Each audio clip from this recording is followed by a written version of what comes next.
Bienvenidos y bienvenidas al Gato Podcast de los viernes, un espacio de encuentro con periodistas en la sala de redacción de Gato Encerrado. Bienvenido, bienvenida al Gato Podcast de los viernes. Hoy es viernes 27 de mayo y como siempre te traemos lo más destacado de la semana y lo comentamos también. Te saludo desde la sala de redacción de Gato Encerrado en San Salvador y hoy vamos a aprovechar todo el podcast para una entrevista con la periodista Melissa Paises y la coordinadora editorial de Gato Encerrado, Beatriz Benítez, con quienes vamos a platicar sobre lo que está ocurriendo en El Salvador respecto del régimen de excepción. Así que vamos de una vez a la entrevista. Esto es Conversa entre Gatos, tu entrevista sobre la nota destacada de la semana junto a sus autores y autoras. Aquí conocerás el proceso de creación y los desafíos que las periodistas enfrentan.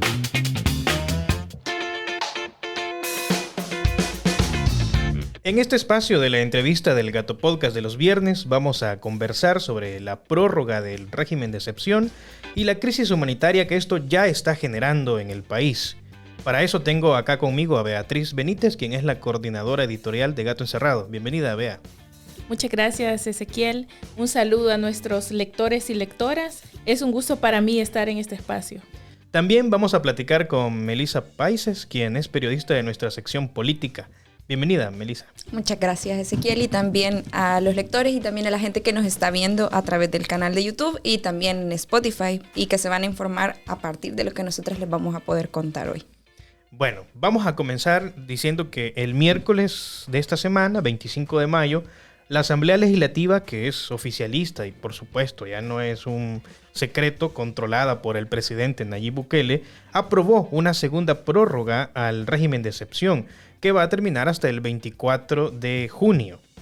Recordemos que el primer decreto fue aprobado el 27 de marzo ante la alza histórica de homicidios ocurrida entre el 25 y 27 de ese mes, cuando fueron asesinadas 87 personas. Casi 2 meses después, el periódico El Faro reveló que la masacre de ese último fin de semana de marzo se debió a la ruptura entre el gobierno de Nayib Bukele y la pandilla Mara Salvatrucha 13. Además, se revelaron unos audios en los que se evidencia cómo el gobierno de El Salvador, a través de Carlos Marroquín, el director de Tejido Social, de reconstrucción del tejido social, además sacó a un pandillero de alto nivel en la pandilla de la cárcel y lo llevó presuntamente, según dice él en el audio, hasta Guatemala. Este pandillero es el Kruk, quien además es solicitado por las autoridades de Estados Unidos. Entonces, en el marco de todo esto y las incongruencias entre un gobierno que dice que tiene una guerra con pandillas y sus funcionarios, por otro lado, y en secreto, están favoreciendo a líderes de la pandilla Mara Salvatrucha, o estuvieron favoreciendo, se aprueba una segunda prórroga al régimen. Me gustaría saber, Meli, vos que estuviste esta última plenaria en la Asamblea Legislativa, ¿qué justificación dieron los diputados y el mismo gobierno para continuar con el régimen de excepción? Bueno, esto la verdad es que fue algo bien lamentable porque desde que se hizo la primera prórroga ya se estaba diciendo muchas personas, sobre todo abogados, gente que conoce de las leyes, de que esta prórroga por supuesto, es inconstitucional, porque la misma Constitución establece de que no se puede extender por una segunda vez. Sin embargo, pues como sabemos de que las leyes se interpretan de manera antojadiza, la justificación que dieron es de que esta prórroga se estaba haciendo porque en la ley, específicamente el artículo 30, no se infiere que la prolongación deba limitarse a una sola vez, solamente porque no se utiliza, por ejemplo, la expresión una sola vez o una única vez. O sea, ellos están interpretando la ley como ellos quieren. Y entonces esta es la justificación que dieron. ¿Por qué se estaba prorrogando? Porque se esperaba, la verdad, que fuera un dictamen nuevo, que se hiciera una nueva justificación, sin embargo fue una prórroga, ¿verdad? Entonces, esto da la oportunidad a esta inconstitucionalidad y también la justificación que dieron para esta prórroga fue de que la ola de inseguridad se mantiene y que esto es a pesar de las capturas y de toda la gran labor que han realizado. Entonces es algo bastante irónico que siempre se estén jactando de que han realizado todas estas capturas, que dicen que ya son más de 35,000 capturados, y que a la vez de que ellos están alabando su propia labor, vengan y digan de que esta ola de inseguridad se mantiene. Incluso se jactan también de que llevamos 28 días sin homicidios, aunque por supuesto no reportan los homicidios de pandilleros en supuestos enfrentamientos armados con la policía, pero ellos justifican, ¿verdad?, de que estamos bien ahora con este régimen a partir del plan control territorial, pero quieren extender, bueno, ya lo hicieron, este régimen de excepción, porque se justifica también con que la mayoría de los pandilleros siguen afuera, siguen en las calles. Y según informaba Nayib Bukele, incluso se supone que la contabilidad de los pandilleros que están activos son aproximadamente 70,000 y ya se habla de captura de 35,000, aunque por supuesto dentro de esto se considera ese margen de error del que él habla, en el que hemos conocido casos de personas que han sido capturadas arbitrariamente. Y pues ya la mitad, se podría hablar de la mitad. Si fueran pandilleros realmente todas esas personas, se habla de la mitad, pero dicen que todavía sigue esta mayoría afuera. Y esa es la justificación que dieron. Y que, por supuesto, los diputados oficialistas y que apoyan todas estas medidas, este tipo de medidas, acompañaron. Sí, quizás van a detenerse hasta que logren esos 70,000 capturas. Y ahora no importa quién estén capturando, sino que solo el número. Sí, eso es una de las grandes denuncias que hacen las familias, de que realmente se está haciendo por cubrir una cuota, no se está haciendo porque realmente se capture a personas que han cometido algún tipo de delito, sino que es para cumplir una cuota que se le está exigiendo a la policía. Sí, bueno, has dicho varias cosas interesantes que me gustaría detenerme un poquito más sobre eso. Primero, que están interpretando la ley a como quieren. O sea, ya no es extraño que después del 1 de mayo del año pasado estén interpretando la ley como quieren, estirándola como quieren y haciendo este tipo de justificaciones para el régimen de excepción. Y en el que además se están cometiendo algunas arbitrariedades. Por eso quería preguntarte también, Bea, ¿qué implica, ahora que ya tenemos una segunda prórroga, qué ha implicado en los anteriores régimen de excepción que hemos tenido y ahora, qué implica vivir bajo un régimen de excepción? Bueno, el primer decreto que se aprobó del régimen suspendió ciertas garantías constitucionales. Y ese es el decreto que se ha prorrogado ya en 2 ocasiones, ¿verdad? Es decir, que se mantiene la suspensión de esas garantías constitucionales establecidas, ¿verdad?, en nuestra Constitución. ¿Y cuáles son esas garantías? Bueno, traje la Constitución para que las podamos revisar, ¿verdad? El artículo que habla justamente de qué es el régimen de excepción, habla que se puede dar en casos de guerra, de invasión del territorio, rebelión, sedición, catástrofe, y habla específicamente cuáles son los derechos que se tienen que suspender. En este caso, la Asamblea Legislativa lo que hizo fue que suspendió, por ejemplo, los derechos establecidos en el artículo 7, en el artículo 12, 13 y 24.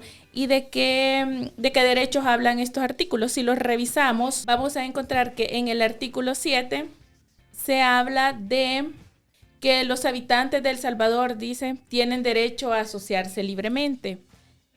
¿Qué quiere decir esto?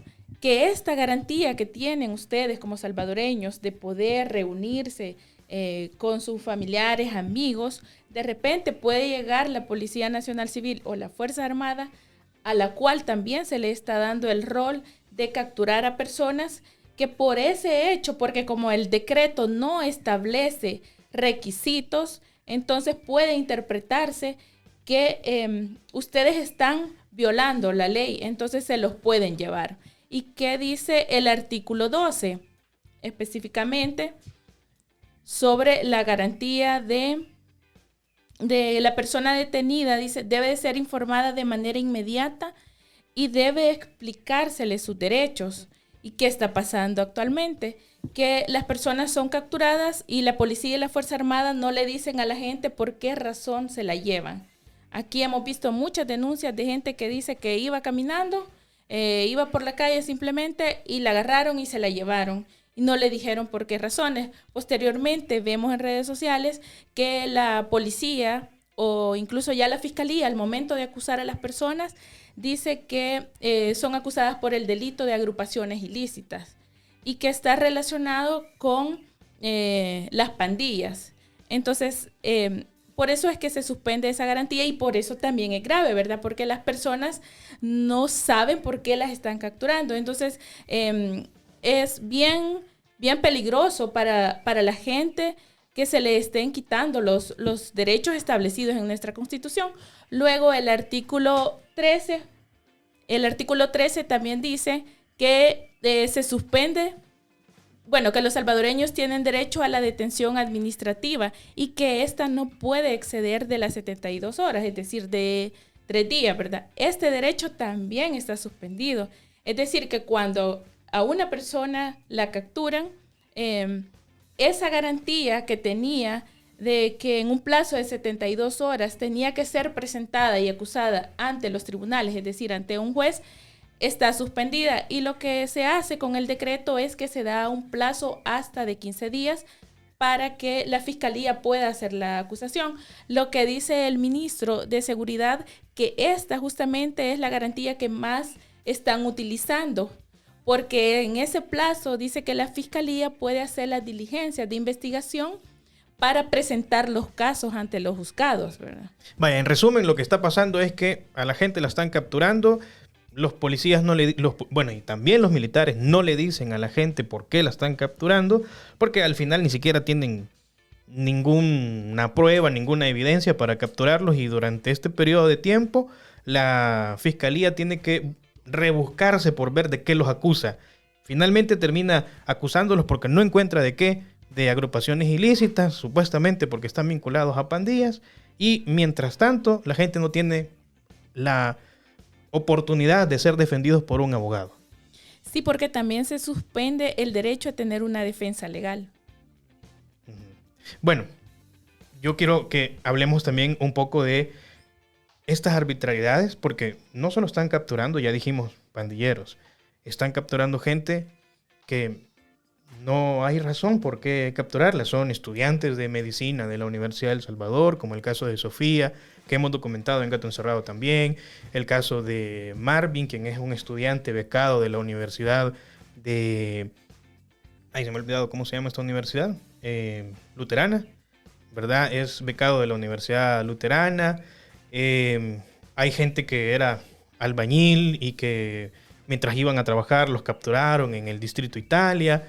Gente que se dedica a cultivar sandías también en el Puerto de la Libertad, y que nunca han tenido ninguna vinculación con pandillas y los están capturando. Me gustaría, Meli, que has andado también en los centros penales, que, bueno, no adentro, sino haciendo el reporteo afuera. Haciendo el reporteo, que me contes un poco la crisis humanitaria que se está viviendo allá afuera, porque como nosotros mismos en Gato Encerrado lo hemos documentado, hay gente que la están capturando y no tiene nada que ver. Pero también hay un daño colateral, que es a la familia. ¿Qué está pasando afuera de los centros penales? Bueno, aparte de que ahora ya hasta sacaron vehículos de guerra para ahuyentar a las multitudes afuera de Mariones, que ya no estén ahí haciéndole ver mal al gobierno en las fotos. Y que los diputados dicen de que esa es una noticia basofia. Basofia, sí. Entonces, contanos un poco qué está pasando afuera de los centros penales. ¿Por qué hay mucha gente que está diciendo que han capturado a sus familiares que no tienen nada que ver? ¿Y qué está pasando allá afuera? ¿Por qué llegan? ¿Con qué esperanza llegan? ¿Por qué son multitudes sobre todo mujeres, las que están llegando? Sí, la cuestión es que, bueno, tocaste de hecho varios puntos bien importantes, porque se está capturando a personas inocentes. Conocemos los casos como por ejemplo de estudiantes de universidades que se han capturado, pero no solo personas que podemos nosotros decir que tienen un arraigo porque son estudiantes, porque son personas que podrían catalogarse como personas de bien, pues, ¿verdad? Sino que también se está capturando a gente humilde, gente de bien, pues por supuesto, que realiza trabajos de agricultura, trabajos, por ejemplo, o incluso jugadores de fútbol, como hemos documentado algunos casos, personas que se dedicaban a la venta en línea y que se les estaba acusando de que ellos eran extorsionistas. Entonces, estamos viendo que a quienes están llevando, no solo ¿verdad?, estas personas que sí pertenecen a agrupaciones ilícitas, sino que se están llevando también a personas que desempeñan empleos precarios, empleos que ayudan a sostener a su familia de la manera en que ellos pueden. O sea, son personas humildes, personas que provienen de caseríos, de cantones, de lugares que han sido constantemente acosados por la policía y la Fuerza Armada y que lo siguen haciendo, sobre todo con este régimen de excepción. Entonces, están llevando a estas personas que son el sustento de sus hogares. ¿Y qué pasa? Que ahora las familias tienen que asumir estos roles de llevar ese sustento a sus hogares, y no solo a sus hogares, sino también hacer la manera, endeudarse, prestarle a familiares, personas, o sacar préstamos en bancos, etcétera, para poder costearse tanto los pasajes para poder llegar a los centros penales con la esperanza de que algún día se saque a su familiar, que eso no tienen ninguna garantía, que es de estar yendo todos los días, todas las noches a esperar a que algún día saquen a su familiar sin tener ninguna seguridad de que eso suceda, esperar toda la noche, dormir ahí si es posible. ¿Y qué pasa? Esas personas tienen que hacer malabares entre su trabajo, entre cuidar a los niños que quedan. Es realmente una crisis humanitaria la que está sucediendo afuera de los centros penales, porque estas personas están ahí esperando algún día que su familiar salga, no tienen garantías, se endeudan para poder comprar los paquetes alimentarios, la colchoneta, la silla, los paquetes de higiene, que ni siquiera ellos tienen una garantía de que se le va a entregar a su familiar. Nosotros conocíamos el caso de que una persona que había salido de cárcel de mujeres había informado de que, le había dicho a las familias que estaban afuera, que no compraran la colchoneta ni la silla, porque aparte de que estaban haciendo el gasto, ni siquiera se les estaba entregando. O sea, ellos estaban de pie, las tenían de pie, las colchonetas incluso ya las podían ver que estaban arrimadas a un lado y pues no se les está entregando. Entonces, ¿qué pasa? Las familias no saben si su familiar está durmiendo bien, si está siendo maltratado, si le están dando de comer. Entonces están haciendo todo este gasto, están haciendo toda esta inversión que se tiene que hacer mes a mes y que es mínimo de $70. Si ellos pueden llevar estos productos desde afuera, es mínimo de $70. Si ya lo compran afuera de los centros penales, es entre $100 hasta $150. Y como ya lo mencionaba, son familias de escasos recursos que no pueden realmente estar solventando estos gastos mes a mes. Y a muchos de ellos ya se les hizo la primera audiencia y ya se les decretaron los 6 meses. Entonces son 6 meses en la que tanto los hijos que quedaron no van a saber qué pasó con sus mamás, sus papás, y van a sufrir consecuencias a su salud mental.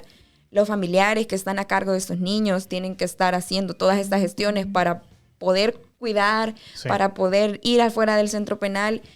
Realmente es grave lo que está pasando porque estas personas están sufriendo. No solo las personas que están adentro de los centros penales que fueron capturadas de manera arbitraria sin justificación, sino también las familias que están afuera. Sí. Mira, quiero aprovechar el tiempo y todavía me quedan 2 cosas que quiero preguntar y además aprovecharlo y que seamos lo más puntuales posibles, porque el tiempo nos está ganando. Entonces, primero quiero preguntar, vea, aprovechando que han aprobado y justificado un nuevo régimen, venimos con una historia que se repite de cuando también había régimen de excepción por el caso de la emergencia sanitaria en 2020 y la cuarentena, se aprobó un régimen de excepción, pero aprovechando estos regímenes, o regímenes, ¿cómo se pronunciará? No sé, bueno, ¿verdad?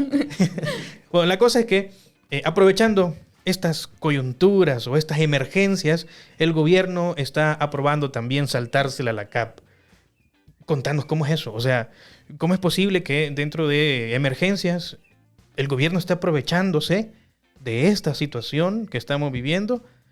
O además, en este momento que es provocada también por una ruptura del mismo gobierno con las pandillas, y se están aprovechando para saltársela a la CAP, es decir, saltarse los procedimientos legales para rendir cuentas del dinero que vos Melissa, vos, Beatriz, y vos que nos estás escuchando o viendo, aportamos a través de nuestros impuestos. Cuando compramos un churro, ahí va el IVA y hay que pagar ese impuesto. Entonces, ese dinero lo están ocupando sin rendir cuentas. ¿Cuál es la justificación y cómo es posible que esté ocurriendo esto en medio de los regímenes? Sí, es el mismo mecanismo que se utilizó cuando se dio la emergencia por la pandemia de la COVID-19. Aquí lo que se está haciendo es que se ha aprobado una ley para que durante este periodo se puedan hacer compras que no son compras de $100, ¿verdad? Recordemos que el Estado compra millones a la empresa privada. Entonces, y lo que establece esta ley, la CAP, básicamente es que tiene que haber competencia.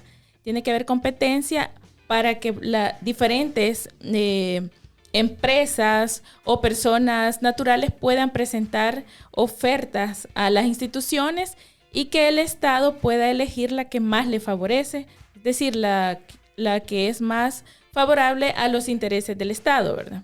Entonces, pero al quitar esos procedimientos, se hace una selección de proveedores básicamente de dedo. Entonces, no hay competencia y tampoco sabemos a quién le está comprando el Estado. En el régimen de excepción de COVID sí pudimos comprobar en Gato Encerrado que, por ejemplo, el ministro de Salud contrató a sus familiares para comprar insumos médicos. Entonces, ¿qué quiere decir eso? Ahora está un poquito más difícil saberlo porque están porque encerrando le han todo. puesto mucho candado a la información oficiosa, ¿verdad?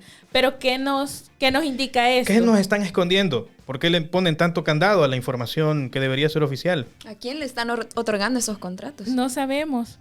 Ahí puede ser que hayan amigos, pero lo que pasa es que como no tenemos acceso a esa información y porque además la ley lo está permitiendo, entonces quizás no vamos a saber a quién le están haciendo esas compras, asignándole esos contratos millonarios. Solo quiero hacer una advertencia a los políticos de ahora. Probablemente ahorita no lo sabemos, pero está demostrado históricamente que el autoritario algún día cae, pero el periodismo sigue. Así que algún día sí lo vamos a saber. Aunque por mucho que estén escondiendo las cosas, el periodismo lo va a descubrir alguna vez.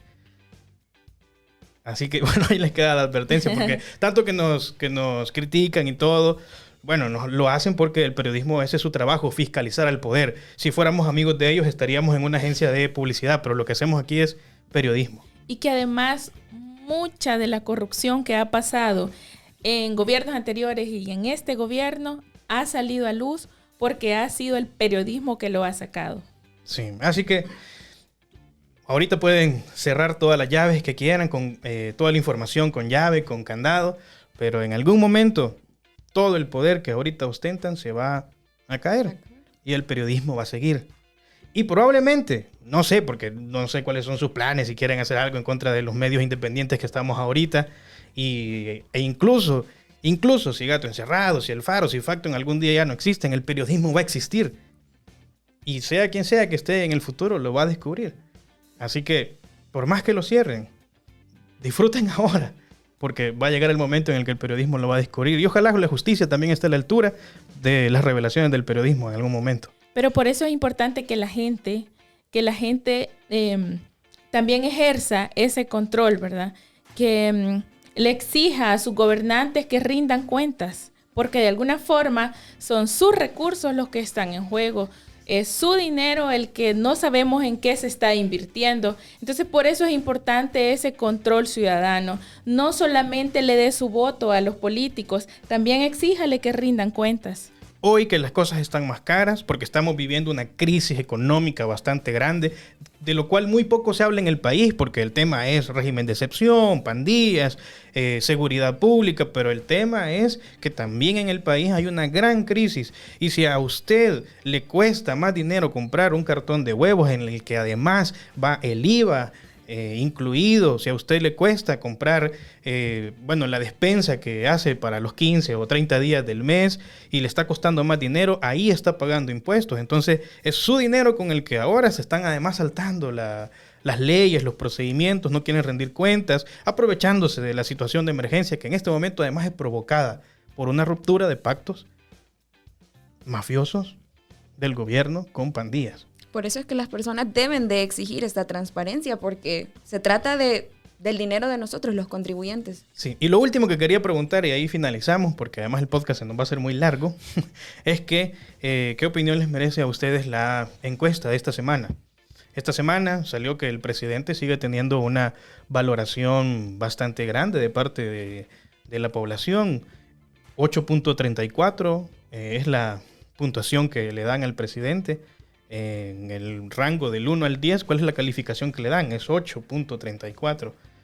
¿Qué opinión les merece eso? A pesar de que estamos en una crisis, la gente no está muy contenta por lo del Bitcoin, eso no está resolviendo, casi un año después, no está resolviendo nada, la gente sigue estando en miseria y la seguridad... Se ha revelado que el presidente, bueno, no se ha revelado porque eso se sabía, sino que se ha confirmado que el presidente hizo una negociación con pandillas. Pero ¿qué opinión les merece que a pesar de todo lo que estamos viviendo todavía sigue teniendo un gran nivel de popularidad? Sí, bueno, sobre la popularidad que mantiene el presidente, creo que es entendible. Creo yo que todavía hay mucha gente que no quiere aceptar que este gobierno también está cometiendo actos de corrupción.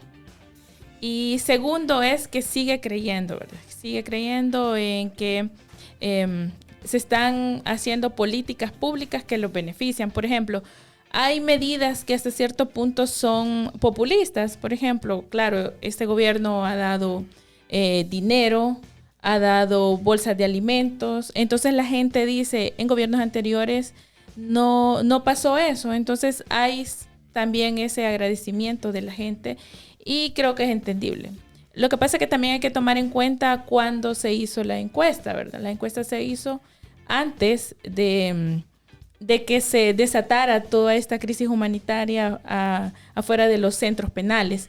Pero también hay datos curiosos, ¿verdad? La encuesta es un poco amplia, pero hay un dato que llama la atención y es que la gente no conoce a los diputados de Nuevas Ideas. Ah, sí, eso es otra cosa interesante. O sea, al final la encuesta revela que la mayoría de personas que votaron por Nuevas Ideas no saben hasta hoy, un año después de que la Asamblea Legislativa está haciendo retroceder al país, ni siquiera conoce quiénes son los que están solo apretando el botón, como decía el mismo presidente Nayib Bukele. Sí, eso es entendible porque durante la campaña, pues sí. Sí, no, pues sí, se fueron con la banderita y el color y la N. Y al único que conocen, según la encuesta, es a Ernesto Castro y a Guillermo Gallegos. Sí. Eso habla mucho de que, bueno, esta gente de Nuevas Ideas no... Bueno, de hecho, incluso cuando hicieron este tema de que había una conspiración adentro del partido, había gente que no sabía que existían estos dos diputados que supuestamente estaban conspirando contra el mismo partido y separarle el partido y tener ahí pláticas extrañas supuestamente con la embajada.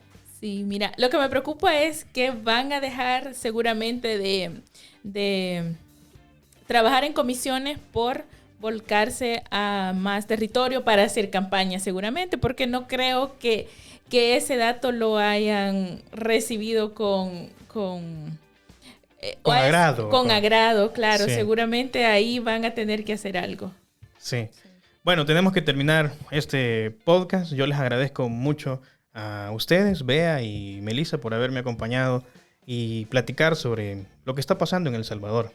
Gracias, Meli. Muchas gracias a vos, Ezequiel, y también a nuestros lectores y también a la gente que siempre nos escucha. Y por supuesto, dejarles el mensaje de que tienen el derecho de hacer Contraloría y por supuesto, estar pendientes siempre de lo que publicamos en Gato Encerrado.